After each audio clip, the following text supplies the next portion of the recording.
اعوذ باللہ من الشیطان الرجیم بسم اللہ الرحمن الرحیم السلام علیکم ورحمۃ اللہ وبرکاتہ۔ اربوں خربوں درود و سلام حضرت محمد مصطفیٰ صلی اللہ علیہ وآلہ وسلم پر اور ان کی آل پر۔ اللہ پاک مغفرت فرمائے میری، آپ کی اور تمام امت کے مسلمانوں کی۔ ناظرین کرام، اللہ پاک کے خلیل پیغمبر حضرت ابراہیم علیہ السلام جب اپنے لخت جگر اور زوجہ ہاجرہ کو مکہ مکرمہ میں چھوڑ گئے تو ان کے بعد ان کی خیبر گیری کے لیے مدت بعد مکہ مکرمہ میں تشریف لائے۔ پہلی مرتبہ آپ مکہ مکرمہ کی سرزمین پر اس وقت آئے جب حضرت ہاجرہ اور حضرت اسماعیل علیہ السلام کو اس وادی میں ٹھہرایا تھا۔ اس وقت یہاں کوئی آبادی نہیں تھی اور دور دور تک کچھ نظر نہیں آ رہا تھا۔ بیت اللہ شریف کی بھی کوئی عمارت قائم نہیں تھی، بلکہ بیت اللہ شریف کی جگہ ایک سرخ قلعہ تھا جس جگہ پر زمزم کا کنواں ہے۔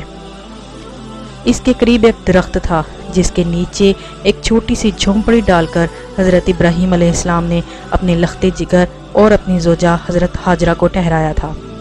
اس کے بعد جب حضرت ابراہیم علیہ السلام دوسری مرتبہ مکہ مکرمہ تشریف لائے تو حضرت ابراہیم علیہ السلام کے بیٹے حضرت اسماعیل علیہ السلام کی قربانی کا واقعہ پیش آیا۔ تیسری بار جب حضرت ابراہیم علیہ السلام مکہ تشریف لائے تو حضرت اسماعیل علیہ السلام کی شادی ہو چکی تھی اور حضرت ہاجرہ کا انتقال ہو چکا تھا اور حضرت اسماعیل گھر پر موجود نہ تھے، تو حضرت ابراہیم واپس فلسطین چلے گئے۔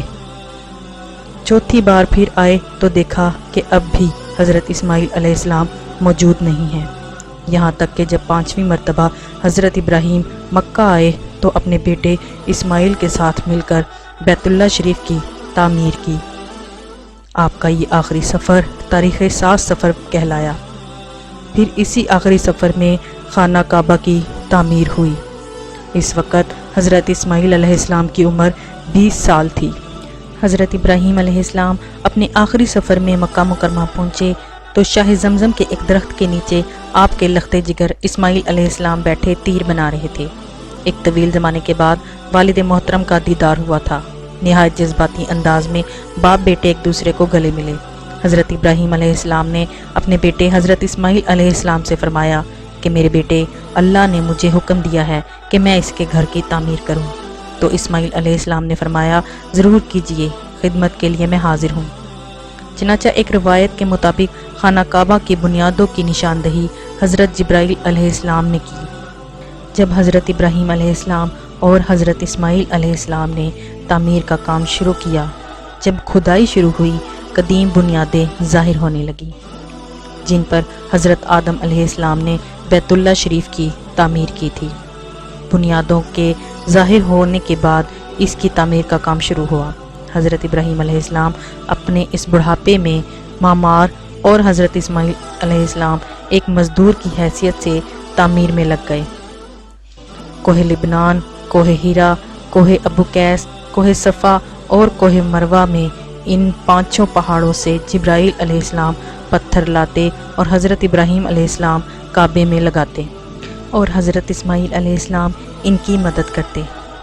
تعمیر کرتے کرتے جب خانہ کعبہ کی دیواریں حضرت ابراہیم علیہ السلام کے سر سے اونچی ہو گئی اور آپ کے لیے مزید پتھر لگانا مشکل ہو گیا، اس وقت حضرت ابراہیم علیہ السلام کو ایک معجزے کا نزول ہوا جو کہ ایک پتھر کی شکل میں تھا جس کو مقام ابراہیم کہا جاتا ہے۔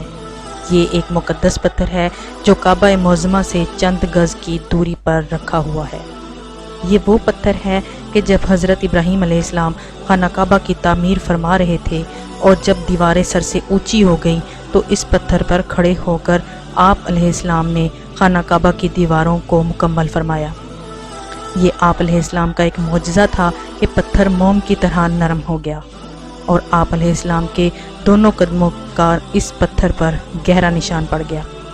اس پتھر کا یہ معجزہ ہے کہ جب حضرت ابراہیم علیہ السلام اس پر کھڑے ہو جاتے تو یہ پتھر خود بخود ہوا میں اڑنے لگتا اور خانہ کعبہ کی دیواروں کی طرف جاتا، اور اس طرح آپ علیہ السلام خانہ کعبہ کی تعمیر فرماتے جاتے۔